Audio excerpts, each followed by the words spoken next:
नमस्कार दोस्तों, learn with RJ में आपका एक बार फिर से स्वागत है। तो दोस्तों, आज मैं एचआरएम पेपर 1 के एमसीक्यूज के दूसरे पार्ट को लेकर आपके सामने आया हूं। पहला पार्ट पहले ही अपलोड किया जा चुका है, यूट्यूब पे अवेलेबल है मेरे चैनल पे।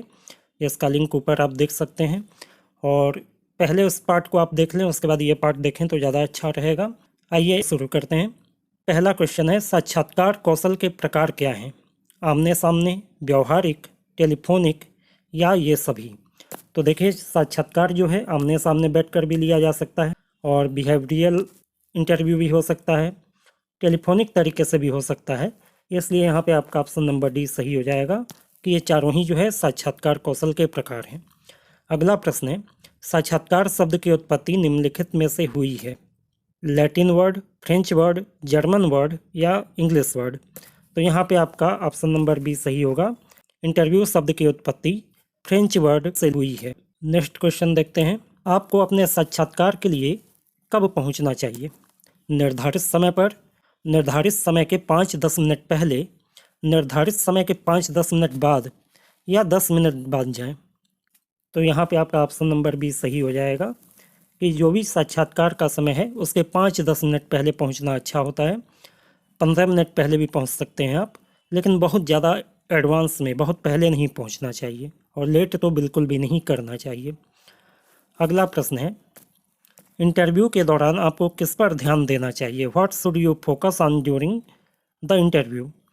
आप जो वेतन चाहते हैं, आप कितना अवकाश चाहते हैं, आप कंपनी या संगठन को क्या पेशकश कर सकते हैं, या कंपनी या संगठन आपको क्या गलत प्रतिक्रिया दे सकता है। तो यहाँ पे आपका ऑप्शन नंबर सी सही होगा कि जब भी इंटरव्यू देने आप जाते हैं तो आपको ये फोकस करना है कि आप अपने काबिलियत के बारे में बता पाएँ और आप सामने वाले को ये समझा पाएँ कि आप कंपनी या संगठन को क्या दे सकते हैं। आप अपनी यूएसपी को बताइए। अगला प्रश्न है, इंटरव्यू कितने प्रकार के होते हैं? 2, 3, 4 या 5? तो यहाँ पे ऑप्शन नंबर सी आपका सही होगा। इंटरव्यू 3 प्रकार के होते हैं। How many types of interview are? 3 types of interview. Option number C आपका सही होगा। एक होता है संरचनात्मक साक्षात्कार, एक होता है असंरचनात्मक साक्षात्कार जिसे अनस्ट्रक्चर्ड इंटरव्यू भी कहते हैं, और एक होता है सेमी स्ट्रक्चर्ड इंटरव्यू। ठीक है। अगला प्रश्न है, इंटरव्यू के कितने चरण होते हैं? 2, 3, 5 या 6? तो यहाँ पे आपका ऑप्शन नंबर बी सही होगा। इंटरव्यू के 3 चरण होते हैं। पहले चरण में इंट्रोडक्शन होता है, दूसरे चरण में इंटरव्यू का मेन कोर्स होता है जिसमें जानकारियाँ आपस में शेयर की जाती हैं, और तीसरे चरण में इंटरव्यू की क्लोजिंग होती है। अगला प्रश्न है, साक्षात्कार जो फ़ोन या वीडियो पर लिया जाता है उसे कॉपेड कहा जाता है। तो ये तो पहले ही बता दिया है, आंसर भी इसी में है। टेलीफोन पर लिए जाने वाले साक्षात्कार को कॉपेड भी कहा जाता है। ऑप्शन नंबर ए सही हो जाएगा। अगला प्रश्न है, साक्षात्कार शब्द का अर्थ क्या है? झलक, अन्य अजनबियों को देखना, बिल्कुल अकेले, या फिर इनमें से कोई नहीं। तो इंटरव्यू का मीनिंग होता है झलक। ऑप्शन नंबर ए आपका सही होगा, ग्लिम्स। ठीक है। साक्षात्कार शब्द का तात्पर्य निम्नलिखित के बीच में बातचीत से है? साक्षात्कारकर्ता, साक्षात्कारकारक, ए और बी दोनों, या इनमें से कोई नहीं। The word interview refers to a conversation between interviewer, interviewee, both A and B और नन ऑफ दीज। तो यहाँ पे आपका ऑप्शन नंबर सी सही होगा, बोथ ए एंड बी। जब तक दो लोग नहीं होंगे तो इंटरव्यू कैसे होगा? साक्षात्कारकर्ता और साक्षात्कारक के बीच में आपस में कन्वर्सेशन जो होता है उसी को इंटरव्यू कहा जाता है। अगला प्रश्न है, अर्ध संरचनात्मक साक्षात्कार का प्रकार कौन सा है? Which one is the type of semi structured interview? Panel साक्षात्कार, देखभाल साक्षात्कार, मौके पर, या फिर उपरोक्त में से कोई नहीं। Panel interview, care study, on the spot, none of these. तो यहाँ पे आपका ऑप्शन नंबर बी सही होगा। देखभाल अध्ययन या केयर स्टडी जो है ये एक अनस्ट्रक्चर्ड इंटरव्यू होता है। अगला प्रश्न है, साक्षात्कार शब्द फ्रेंच शब्द से लिया गया है? इंटरवायर, इंटरव्यू, इंटरवायर, या इनमें से कोई नहीं। The term interview has been derived from the French word इंटरवायर। ऑप्शन नंबर ए आपका सही हो जाएगा। नेक्स्ट क्वेश्चन है, डैश मूलतः एक संरचित वार्तालाप है, सीवी, साक्षात्कार, फोन कॉल या इनमें से कोई नहीं। What is essentially a structured conversation? CV, interview, phone call और नन ऑफ दीज। तो निश्चित तौर पे इंटरव्यू जो है एक स्ट्रक्चर्ड कन्वर्सेशन होता है। ऑप्शन नंबर बी आपका सही होगा। नेक्स्ट क्वेश्चन है, इंटरव्यू का महत्वपूर्ण चरण क्या है? अर्ध चरण, सेमी स्टेज, प्रारंभिक चरण, बिगनिंग स्टेज, समापन चरण, क्लोजिंग स्टेज या इनमें से कोई नहीं, नन ऑफ दीज। तो यहाँ पे आपका ऑप्शन नंबर बी सही होगा, बिगनिंग स्टेज। क्योंकि एक कहावत है कि वेल बिगन हाफ डन, तो वही बात इंटरव्यू में भी होती है। फर्स्ट इम्प्रेशन आपका जो इंटरव्यू के दौरान होता है वही काफ़ी हद तक पूरे इंटरव्यू के दौरान इंटरव्यू लेने वाले के दिमाग में रहता है, इसलिए प्रारंभिक चरण सबसे ज़्यादा महत्वपूर्ण माना जाता है। अगला क्वेश्चन है, एक पैनल साक्षात्कार जिसे इस नाम से भी जाना जाता है, और panel interview as known as. पैनल साक्षात्कार, पैनल इंटरव्यू, आमने सामने साक्षात्कार, फेस टू फेस इंटरव्यू, बोर्ड साक्षात्कार, बोर्ड इंटरव्यू या इनमें से कोई नहीं। तो यहाँ पे आपका ऑप्शन नंबर सी सही होगा। बोर्ड इंटरव्यू भी जो है एक तरीके का पैनल इंटरव्यू होता है, जिसमें इंटरव्यू लेने वाले कई सारे लोग होते हैं, उनका एक पैनल होता है जो सामने वाले व्यक्ति का इंटरव्यू लेते हैं। बढ़ते हैं अगले प्रश्न की ओर। जो विशिष्ट परिस्थितियों में उम्मीदवारों के पिछले व्यवहार की जांच करने के लिए डिजाइन किए गए प्रश्नों का उपयोग करते हैं, ऐसे इंटरव्यू को क्या कहा जाता है? Which interview is that use the questions designed to probe the candidate past behavior in a specific situation। यहाँ पे आपका ऑप्शन है समूह साक्षात्कार, ग्रुप इंटरव्यू, व्यवहार साक्षात्कार, बिहेवियर इंटरव्यू, आमने सामने साक्षात्कार या इनमें से कोई नहीं। तो यहाँ पे आपका ऑप्शन नंबर बी सही होगा। व्यवहार साक्षात्कार या बिहेवियर इंटरव्यू एक ऐसा इंटरव्यू होता है जिसमें प्रश्नों को इस तरीके से डिजाइन किया जाता है कि किसी विशेष परिस्थिति में उम्मीदवार ने पहले कैसा व्यवहार किया था उसके बारे में जानकारी निकल के सामने आ जाए। अगला प्रश्न है, मूल्यांकन के सबसे लोकप्रिय और कुशल रूप हैं। The most popular and efficient form of assessment are. ये री नहीं है, इसे द कर दो, द मोस्ट पॉपुलर। ठीक है। मूल्यांकन के सबसे लोकप्रिय और कुशल रूप हैं ऑन द स्पॉट साक्षात्कार, ऑन स्पॉट इंटरव्यू, आमने सामने साक्षात्कार, face to face interview, telephone साक्षात्कार, टेलीफोनिक इंटरव्यू या इनमें से कोई नहीं। तो यहाँ पे आपका ऑप्शन नंबर बी सही होगा, फेस टू फेस इंटरव्यू, यानी आमने सामने का जो साक्षात्कार होता है वो मूल्यांकन करने का सबसे अच्छा और लोकप्रिय साधन माना जाता है। अगला प्रश्न है, साक्षात्कार के लिए सफल रणनीतियाँ क्या हैं? What are the successful strategies for interview? व्यक्तिगत तालमेल, personal rapport, good eye contact, अच्छा नेत्र संबंध, मुख्य बिंदु का स्पष्ट विचार, clear idea of key point या उपरोक्त सभी, ऑल ऑफ द एबव। तो देखो, एक सफल इंटरव्यू देने के लिए ये तीनों ही गुण होने चाहिए। व्यक्तिगत तालमेल अच्छा हो, अच्छी तरीके से नज़रों का संपर्क बना रहे और आपका विचार स्पष्ट हो, मेन पॉइंट पे आपका विचार स्पष्ट हो। यदि ये सब बातें आपके अंदर हैं तो आपका इंटरव्यू निश्चित रूप से अच्छा होगा। ऑप्शन नंबर डी आपका सही हो जाएगा। बढ़ते हैं अगले प्रश्न की ओर। अगला प्रश्न है, पैनल का प्रत्येक सदस्य प्रत्येक साक्षात्कार को ऐसे आयाम पर रेट करता है। Each member of the panel rates each interview on such dimension. Motivation, Prerna, presentation, प्रस्तुति, बोथ ए एंड बी, और ब दोनों या इनमें से कोई नहीं। तो यहाँ पे आपका ऑप्शन नंबर सी सही हो जाएगा।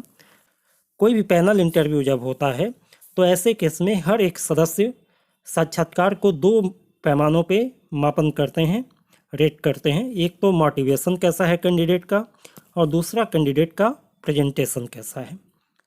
ठीक है। बढ़ते हैं अगले प्रश्न की ओर। असंरचनात्मक साक्षात्कार का प्रकार कौन सा है? Which one is the type of unstructural interview?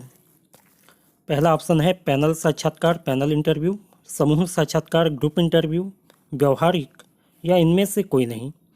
तो यहाँ पे आपका ऑप्शन नंबर बी, समूह साक्षात्कार, ग्रुप इंटरव्यू एक सेमी स्ट्रक्चर्ड इंटरव्यू होता है। अगला प्रश्न है, अर्ध संरचित साक्षात्कार कौन से दो प्रकार के होते हैं?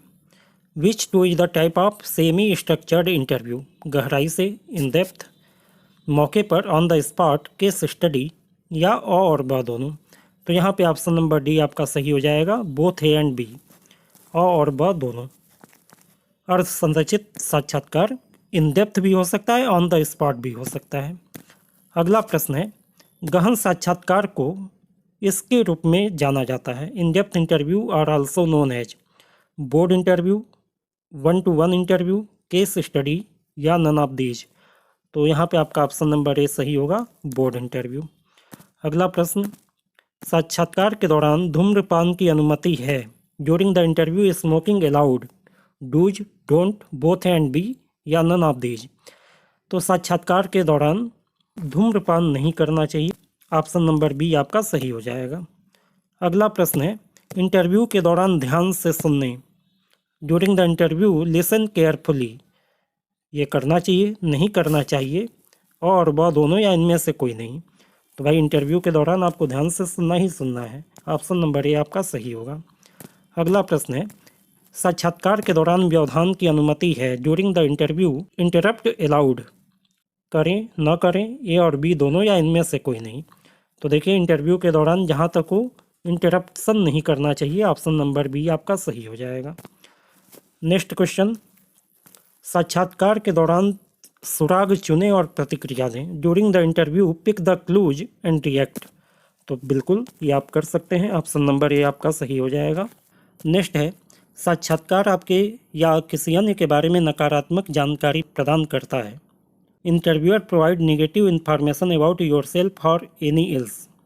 तो नहीं, ऐसा बिल्कुल भी नहीं होता है, ऑप्शन नंबर बी आपका सही होगा। अगला प्रश्न है, साक्षात्कार स्पष्ट और संक्षिप्त है। करें ना करें, और ब दोनों या इनमें से कोई नहीं। तो सही बात है, इंटरव्यूअर को कभी भी क्लियर और कंसाइज होना चाहिए, ऑप्शन नंबर ए आपका सही होगा, ऐसा करना चाहिए आपको। नेक्स्ट क्वेश्चन, साक्षात्कार शांत हो जाते हैं या तनावग्रस्त हो जाते हैं। इंटरव्यूअर आर फ्रीज और बिकम टेंस। इंटरव्यू देते वक्त आपको तनाव में भी नहीं आना है और अवाक भी नहीं रह जाना है, फ्रीज भी नहीं हो जाना है, ऑप्शन नंबर बी डोंट्स, यानी ये नहीं करना चाहिए। प्रशिक्षण आपका यहाँ से चालू हो गया। कर्मचारी प्रशिक्षण को पूरा करने की आवश्यकता है। Employ training required to meet, नौकरी की आवश्यकता, जॉब रिक्वायरमेंट, नौकरी में उन्नति, जॉब इन्हेंसमेंट, कार्य विश्लेषण, जॉब एनालिसिस, या नौकरी समृद्ध, जॉब इनरिचमेंट। तो यहाँ पे आपका ऑप्शन नंबर ए सही होगा, नौकरी की आवश्यकता होती है।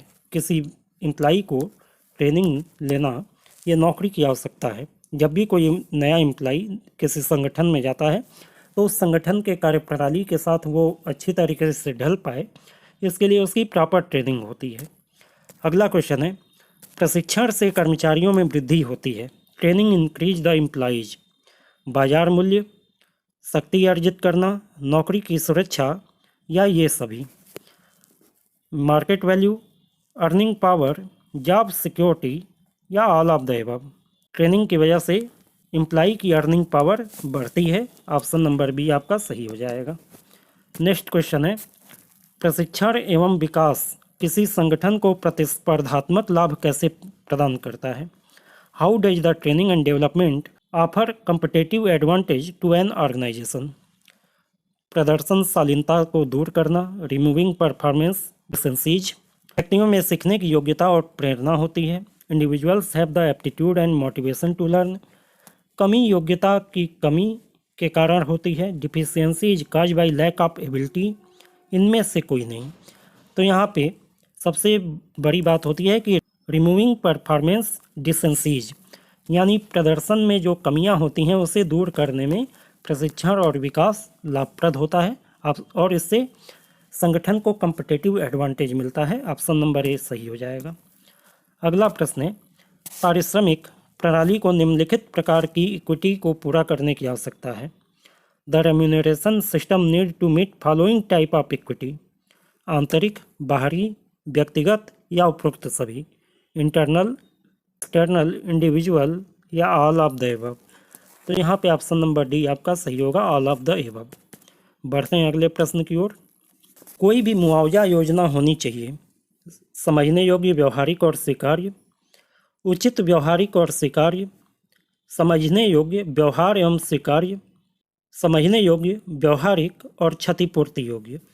तो यहाँ पे ऑप्शन नंबर ए आपका सही होगा। कोई भी मुआवजा योजना यानी कंपनसेशन प्लान जो है, एक तो अंडरस्टैंडेबल होना चाहिए कि सामने वाले को आसानी से समझ में आ जाए, वर्केबल भी होना चाहिए, व्यवहारिक होना चाहिए, जो आमतौर पे बाकी लोग करते हैं वैसा मिलता जुलता होना चाहिए, और एक्सेप्टेबल होना चाहिए यानी कर्मचारियों को ये स्वीकार्य होना चाहिए। अगला प्रश्न है, निम्नलिखित पारिश्रमिक मॉडल का हिस्सा नहीं है। The following is not the part of remuneration model. नौकरी का विवरण, जॉब डिस्क्रिप्शन, कार्य मूल्यांकन, जॉब इवेल्युएशन, नौकरी का पदानुक्रम, जॉब हायरार्की, या कार्य विश्लेषण, जॉब एनालिसिस।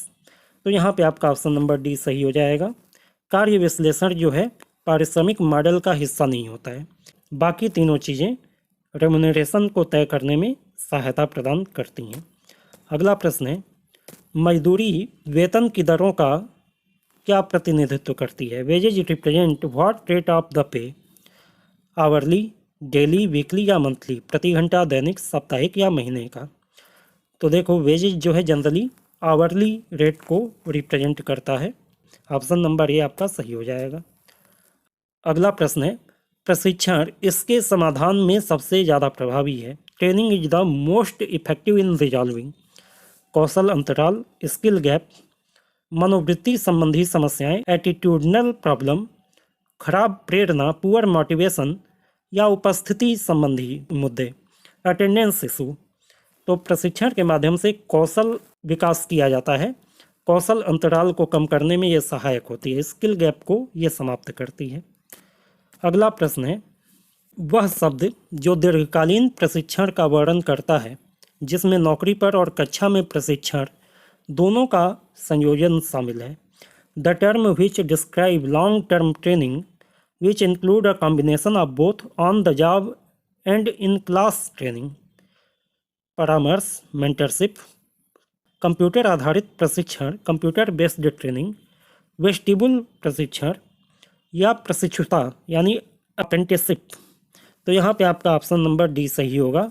जो प्रशिक्षुता होती है, अप्रेंटिसशिप जो होती है, इसमें आपको प्रॉपर ट्रेनिंग भी दी जाती है, ऑन द जॉब ट्रेनिंग भी दी जाती है, दोनों तरीके की ट्रेनिंग दी जाती है, यानी क्लास में भी आपकी ट्रेनिंग होती है और काम के दौरान भी होती है। अगला प्रश्न है, कौन सी वस्तु अप्रत्यक्ष प्रशिक्षण लागत का उदाहरण नहीं है। विच item is not an example of indirect training cost, over time, बढ़ा हुआ स्क्रैप यानी इंक्रीज्ड स्क्रैप, कमरा और भोजन शुल्क, रूम एंड फूड चार्ज, या कम उत्पादकता। तो यहाँ पे देखो कमरा और भोजन शुल्क ये जो है अप्रत्यक्ष प्रशिक्षण लागत का उदाहरण नहीं है, ये प्रत्यक्ष लागत होती है। ठीक है, ऑप्शन नंबर सी आपका सही हो जाएगा। अगला प्रश्न है, वाक्यांश प्रशिक्षण का स्थानांतरण का तात्पर्य है। The phrase transfer of training refer to, उत्पादन संबंधी चिंताओं को समायोजित करने के लिए प्रशिक्षण कार्यक्रम को इधर उधर ले जाना। Moving training schedule around the accommodate production concern, सहकर्मियों के साथ लिखित प्रशिक्षण सामग्री को स्वतंत्र रूप से साझा करना। Freely sharing written training material with colleagues, प्रशिक्षण पाठ्यक्रम के दौरान कौशल प्राप्त करना और उसका मूल्यांकन करना। Acquiring and evaluating skill during the training course, या कार्यस्थल पर नए ज्ञान और कौशल को लागू करना और बनाए रखना।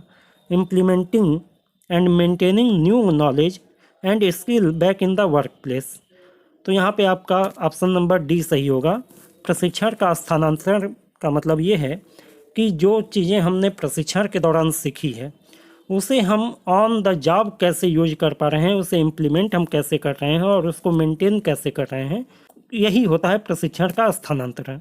यह स्थानांतरण जितना अधिक होगा प्रशिक्षण उतना ही ज़्यादा प्रभावी होता है।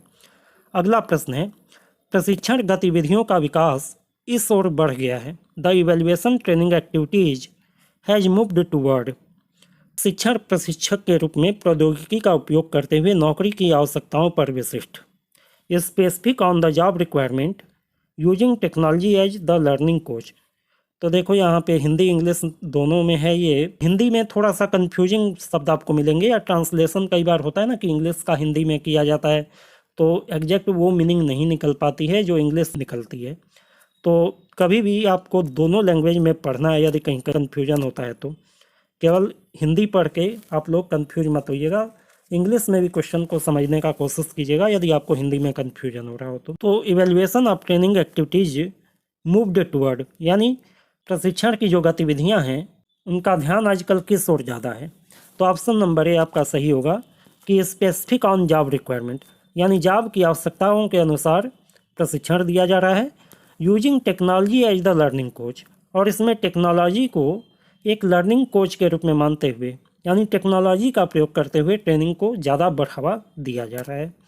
अगला प्रश्न है आत्म प्रभावकारिता प्रेरक घटक, motivational component of self efficiency जो है, ये आपका ऑप्शन नंबर बी सही होगा कि is when a person believe that they can learn the knowledge and skill and do the job. जब कोई व्यक्ति ये मानता है कि वो नॉलेज और स्किल को लर्न कर सकता है और उसके अनुसार अपने काम को कर सकता है, तब ये जो है सबसे प्रेरक घटक होता है आत्म प्रभावकारिता के लिए। अगला प्रश्न है आवश्यकताओं के मूल्यांकन की निदान प्रक्रिया अक्सर शुरू होती है।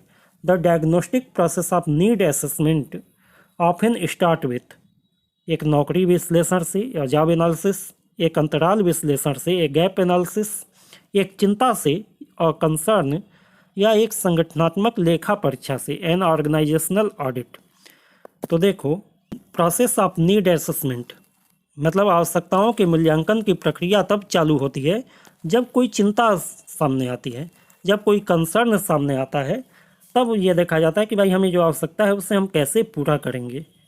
ठीक है, ऑप्शन नंबर सी आपका सही हो जाएगा।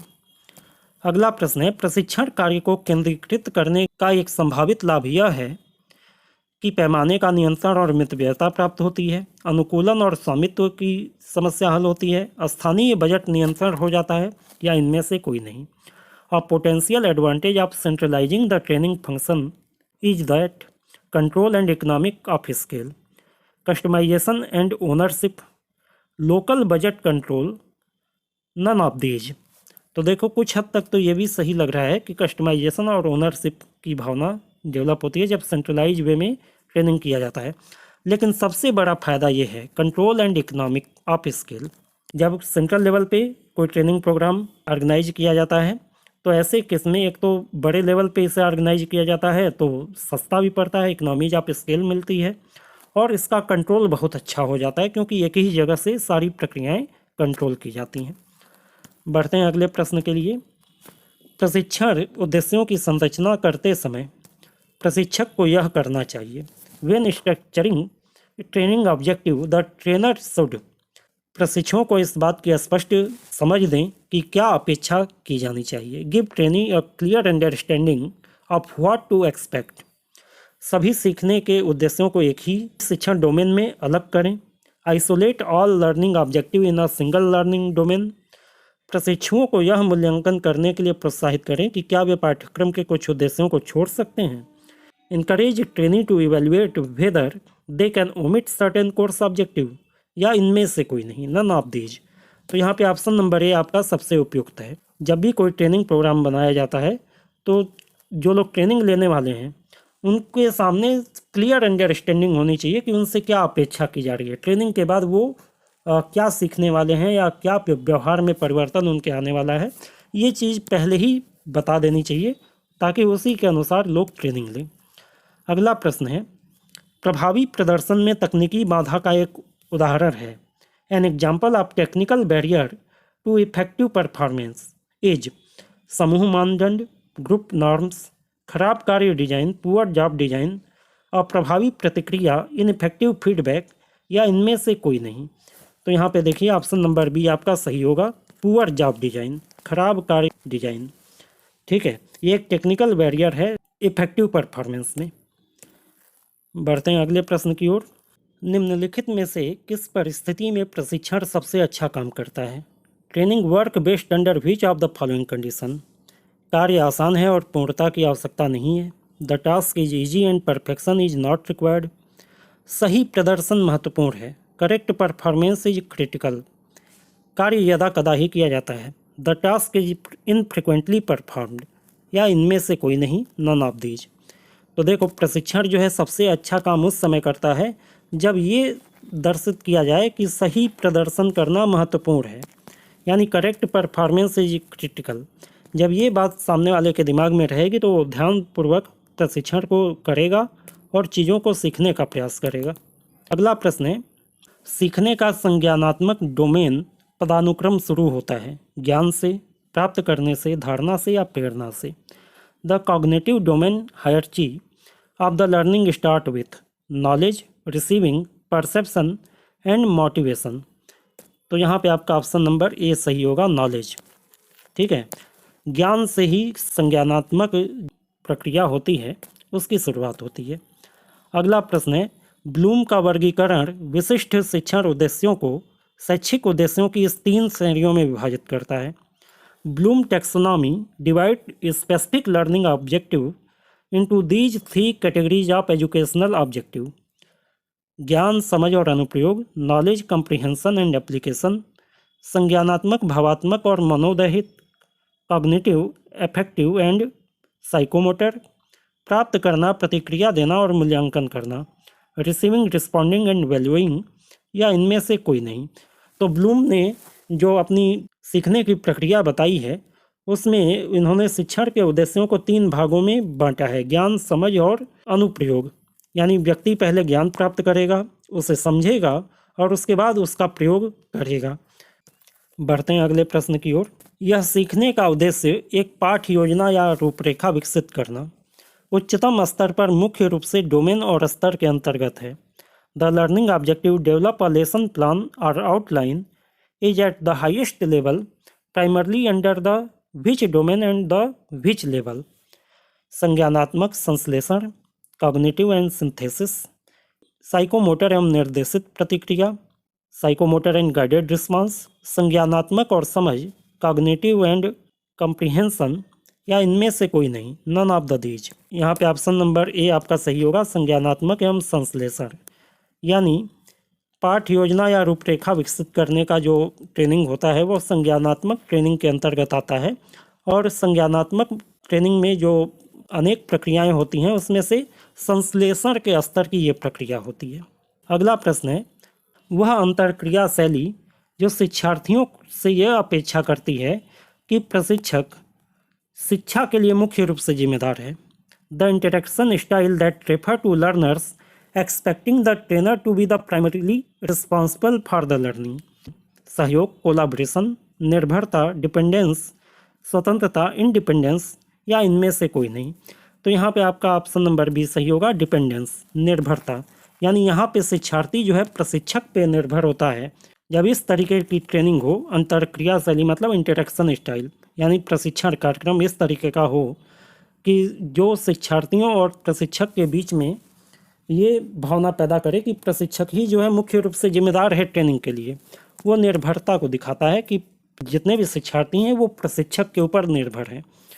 ठीक है। सहयोग होता है आपका वर्कशॉप में ट्रेनिंग देने वाला और लेने वाले दोनों लोग कोलैबोरेशन में काम करते हैं।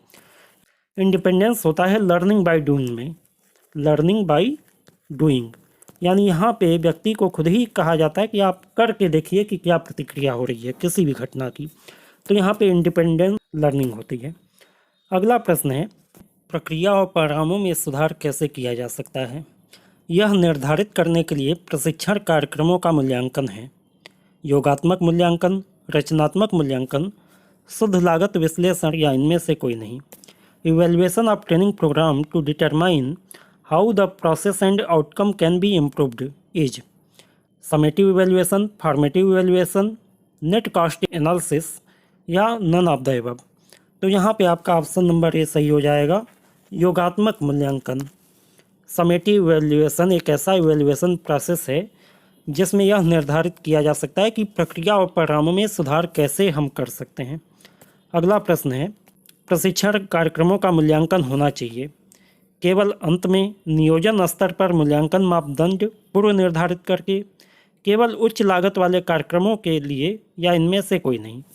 Evaluation of training programme should happen only at end by determining the evaluation criteria as the planning stage for high cost programme only, या नन ऑफ द दीज। तो यहाँ पे आपका ऑप्शन नंबर बी सही होगा, by determining the evaluation criteria at the planning stage, यानी planning के समय ही जो है मूल्यांकन का मापदंड तय कर लेना चाहिए कि कब कब मूल्यांकन होगा, कैसे मूल्यांकन होगा, किस आधार पे होगा। ऐसा नहीं है कि केवल अंत में ही मूल्यांकन होना चाहिए। अगला प्रश्न है, निम्नलिखित प्रशिक्षण का उद्देश्य प्रशिक्षुओं को अपनी विशेषज्ञता के क्षेत्र में विभिन्न प्रकार के कार्य करने में सक्षम बनाने के लिए व्यापक प्रशिक्षण प्रदान करना है। The following training aims to provide broad training to enable the trainee to take up a wide variety of task within the field of specialisation. प्रदर्शन, डिमॉन्स्ट्रेशन, नौकरी पर प्रशिक्षण, ऑन जॉब ट्रेनिंग, प्रशिक्षुता, अप्रेंटिसशिप या उपरोक्त सभी, all of the above. यहाँ पे आपका ऑप्शन नंबर सी सही हो जाएगा, प्रशिक्षुता। ठीक है, यानी कोई व्यक्ति पहले से काफ़ी जानकार है और वो अपने फील्ड में और ज़्यादा जानकार बन जाए, इसके लिए प्रशिक्षुता या अप्रेंटिसशिप प्रोग्राम चलाए जाते हैं। अगला प्रश्न है, प्रशिक्षण हेतु प्रदर्शन प्रकार का प्रशिक्षण पद्धति प्रयोग किया जाता है।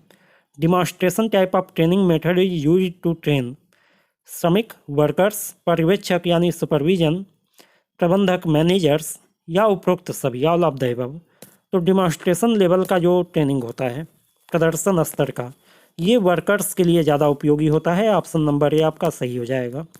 वर्कर्स के सामने किसी चीज़ को करने का तरीका करके दिखाया जाता है, उसका प्रदर्शन किया जाता है और उसे देख के वर्कर्स उसे आसानी से सीख लेते हैं।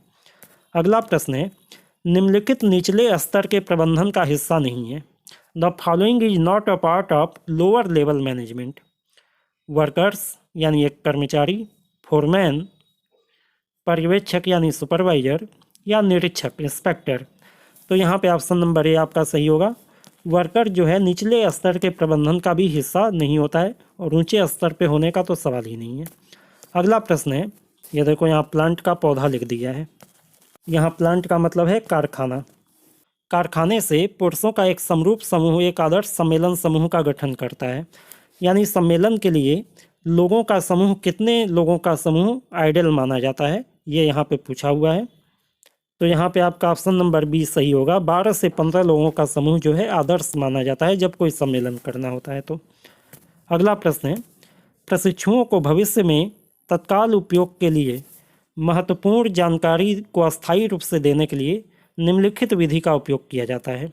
The following method is used to give the trainee the important information in permanent form for immediate of the future use. व्याख्यात्मक विधियाँ, लेक्चर मेथड्स, सम्मेलन, कॉन्फ्रेंसेज, लिखित अनुदेशात्मक विधि, रिटन इंस्ट्रक्शनल मेथड या उद्योग के भीतर प्रशिक्षण, training with in the industry, जिसे TWI भी कहते हैं। तो देखो, यदि किसी को तुरंत कोई सूचना देनी है जिसे नियर फ्यूचर में उसे यूज करना है, तो लिखित अनुदेशात्मक विधि सबसे ज़्यादा पॉपुलर है। रिटन इंस्ट्रक्शनल मेथड सबसे ज़्यादा इफेक्टिव होती है। अगला प्रश्न है, उद्योग के भीतर प्रशिक्षण यानी ट्रेनिंग विद इन इंडस्ट्री योजना में प्रशिक्षण प्रदान किया जाता है। कार्य निर्देश, जॉब इंस्ट्रक्शंस, जॉब रोटेशन यानी जॉब परिवर्तन, नौकरी विधि, जॉब मेथड या नौकरी पर प्रशिक्षण, ऑन जॉब ट्रेनिंग। तो ट्रेनिंग विद इन इंडस्ट्री जो है वो एक तरीके से नौकरी पर प्रशिक्षण है, ऑन जॉब ट्रेनिंग, यानी आप जॉब करते रहेंगे, नौकरी करते रहेंगे और उसी में बीच बीच में आपको ट्रेनिंग दी जाती रहेगी। काम करते करते ही आपको सीखना है। अगला प्रश्न है, निम्नलिखित नौकरी पर प्रशिक्षण पद्धति नहीं है। The following is not on the job training method. छात्र, अंडर स्टडीज, जॉब रोटेशन, उद्देश्यों द्वारा प्रबंध, मैनेजमेंट बाय ऑब्जेक्टिव या केस अध्ययन विधि, केस स्टडी मेथड। तो यहाँ पे ऑप्शन नंबर डी आपका सही होगा। केस स्टडी मेथड जो है ऑन द जॉब ट्रेनिंग का हिस्सा नहीं होता है। ऑप्शन नंबर डी आपका सही हो जाएगा। अगला प्रश्न है, निम्नलिखित कार्य का ऊर्ध्वाधर विस्तार है। The following is the vertical expansion of the job. Job rotation, नौकरी पर संवर्धन यानी जॉब इंरिचमेंट, उद्देश्यों द्वारा प्रबंध यानी मैनेजमेंट बाय ऑब्जेक्टिव या उपरोक्त सभी, ऑल ऑफ द अबव। तो यहाँ पे आपका ऑप्शन नंबर बी सही होगा। जॉब इंरिचमेंट, नौकरी संवर्धन। जॉब इंरिचमेंट में वर्टिकल एक्सपेंशन होता है, यानी आपको कुछ एडवांस लेवल के कार्य को दे दिया जाता है। अगला प्रश्न है, मानवीय संबंधों और नेतृत्व प्रशिक्षण के लिए व्यापक रूप से प्रयोग किया जाता है। What is widely use for the human relations and leadership training. व्यावसायिक खेल, बिजनेस गेम्स, भूमिका निभाना, रोल प्लेइंग, केस अध्ययन विधि, केस स्टडी मेथड या जॉब रोटेशन। तो यहाँ पे आपका ऑप्शन नंबर 20 सही होगा, रोल प्लेइंग, भूमिका निभाना। ठीक है, मानवीय संबंध और नेतृत्व के प्रशिक्षण के लिए रोल प्ले करने का विधि अपनाया जाता है प्रशिक्षण में। अगला प्रश्न है, किसी संगठन के प्रतिस्पर्धात्मक लाभ कहाँ से उत्पन्न होते हैं? मूल कौशल और क्षमताएं, रणनीतिक योजना, अवसर या अनुसंधान एवं विकास। From where does an organisations competitive advantage originate? Core skill and capabilities, strategic planning, opportunities या रिसर्च एंड डेवलपमेंट। तो यहाँ पे आपका ऑप्शन नंबर ए सही होगा, कोर स्किल एंड कैपेबिलिटीज। मूल कौशल एवं क्षमताएं, यही आपको प्रतिस्पर्धात्मक लाभ प्रदान कर सकती हैं। अगला प्रश्न है, कौन सा रणनीतिक प्रश्न संगठन के दृष्टिकोण का पर्याय है? Which strategic question is the synonyms with the vision of the organisation? मतलब कौन सा क्वेश्चन ये बताता है कि संस्था का विजन क्या है, हमें कौन सा व्यवसाय करना चाहिए, हम वहाँ तक कैसे पहुँचेंगे, हमारी ताकतें क्या हैं, या हमें कैसे पता चलेगा कि हम सही रास्ते पे हैं। तो विजन जो है हमेशा इस बात पर निर्भर करता है, इस बात के जवाब में छिपा होता है कि हमें कौन सा व्यवसाय करना चाहिए, what business should we be in. ठीक है, उसी के आधार पे आपका विजन क्लियर होता है। अगला प्रश्न है, बेंचमार्किंग एक प्रक्रिया है। Benchmarking is a process of वित्तीय प्रदर्शन उद्देश्य स्थापित करना, स्टेबलिंग फाइनेंशियल परफॉर्मेंस ऑब्जेक्टिव, एक संगठन के परिणामों का दूसरे से तुलना करने के लिए मात्रात्मक उपायों का प्रयोग करना, using quantitative measure to compare one organisations outcome to other. खराब तिमाही के बाद एक प्रबंधक को प्रशिक्षण के लिए समय निकाला प्रदर्शन। Having a manager take time out for training after a bad quarter performance, या प्रतिस्पर्धियों के सापेक्ष प्रदर्शन में सुधार के लिए एक रणनीति तैयार करना। Setting for the strategy to improve performance relative to competitors. तो यहाँ पे आपका ऑप्शन नंबर 20 सही होगा कि using quantitative measures to compare one organisations outcome to other. जब एक स्टैंडर्ड हम तय करते हैं जिसके माध्यम से हम अपने और दूसरे ऑर्गेनाइजेशन के डेटा को कंपेयर करके आउटकम निकाल पाएँ तो उसे बेंचमार्किंग कहा जाता है। ऑप्शन नंबर बी आपका सही होगा। अगला प्रश्न है, जब प्रबंधक स्थितिजन्य ऑडिट करते हैं तो कौन सा विश्लेषण किया जाता है? What analysis is conducted when manager perform situational audit? लागत न्यूनीकरण विश्लेषण, कॉस्ट मिनिमाइजेशन एनालिसिस, उद्योग प्रेरक शक्तियों का विश्लेषण, इंडस्ट्री ड्राइविंग फोर्स एनालिसिस, स्वॉट एनालिसिस, या प्रतिस्पर्धी ताकतों का विश्लेषण, कॉम्पिटिटिव फोर्स एनालिसिस। तो यहाँ पे आपका ऑप्शन नंबर सी होता है, स्वॉट एनालिसिस। स्वॉट एनालिसिस का फुल फॉर्म है strength, weakness, opportunities and threat. तो जब किसी परिस्थिति के बारे में विश्लेषण किया जाता है तो उस समय स्वॉट एनालिसिस का प्रयोग किया जाता है कि भाई हमारी क्या ताकतें हैं, हमारी कमजोरियां क्या हैं, हमारे लिए क्या अवसर हैं और हमारे लिए क्या चुनौतियां हैं, और इसके आधार पर किसी समस्या का हल खोजने का प्रयास किया जाता है। अगला प्रश्न है, उत्पाद प्रौद्योगिकियों और व्यापार की वर्तमान लाइनों के बाजारों को परिभाषित करने वाली मुख्य क्षमताओं से परे शाखा लगाने की रणनीति क्या है? इंग्लिश में पढ़ लो भाई। What is strategy of branching beyond the core capabilities that define product technologies and market of current line business? ये ऑप्शन ए है विविधीकरण, डाइवर्सिफिकेशन, बी है आउटसोर्सिंग, तीसरा है क्लस्टरिंग या स्कैनिंग। तो यहाँ प्रश्न में ये कह रहा है कि जब कोई संस्था जो है अपने कोर कैपेबिलिटीज यानी उसकी जो मुख्य क्षमता है उससे अलग हटकर यदि कोई अपने करंट लाइन ऑफ बिजनेस से हटकर कोई काम करती है तो उसे क्या कहा जाता है? उसे कहा जाता है विविधीकरण या डाइवर्सिफिकेशन।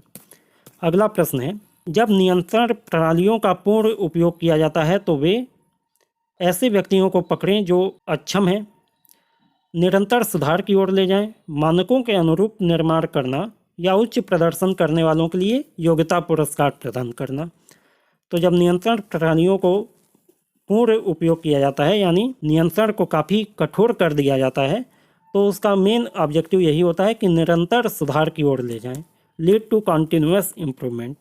यहाँ पे ऑप्शन नंबर बी आपका सही हो जाएगा। अगला प्रश्न है, जब यह कहा जाता है कि संगठन को पुनर्निर्माण की आवश्यकता है तो इसका क्या मतलब है? What is meant when it is said that an organization needs reinvention? उन्हें नए प्रबंधकों और पुनर्गठन की आवश्यकता है। They need new managers and reorganization. उन्हें वापस उस ओर जाने की ज़रूरत है जो अतीत में अच्छा काम करता था। They need to go back to what worked well in the past.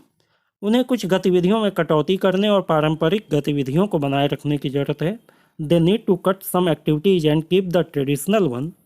उन्हें अतीत भुलाकर अपना भविष्य बदलने की ज़रूरत है। They need to let go of the past and change their future.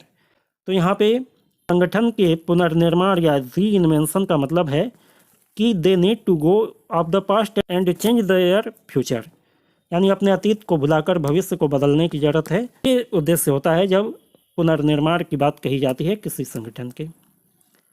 अगला प्रश्न है, निम्न को परिणाम द्वारा भुगतान भी कहा जाता है। This is also called payment by result. भत्ते, अलाउंसेज, दावा, क्लेम्स, प्रोत्साहन राशि, इंसेंटिव या अनुषंगी लाभ, फ्रिंज बेनिफिट। तो यहाँ पे आपका ऑप्शन नंबर सी सही होगा, इंसेंटिव। ठीक है, यानी जितना ज़्यादा आपका काम का परिणाम होगा उसी के हिसाब से आपको पेमेंट किस में मिलता है, प्रोत्साहन राशि या इंसेंटिव के रूप में। ऑप्शन नंबर सी आपका सही हो जाएगा। तो ये एचआरएम फर्स्ट पेपर का सेकंड पार्ट था। पहला पार्ट आपने देखा ही होगा, उसका लिंक वीडियो के शुरुआत में भी है और अंत में भी अभी आपको मिलने वाला है। तो उम्मीद करता हूँ कि ये वीडियो आपके लिए उपयोगी होगा। इन दोनों वीडियो को देखने के बाद आप ज़्यादातर क्वेश्चन अपने एग्जाम के कर पाएंगे।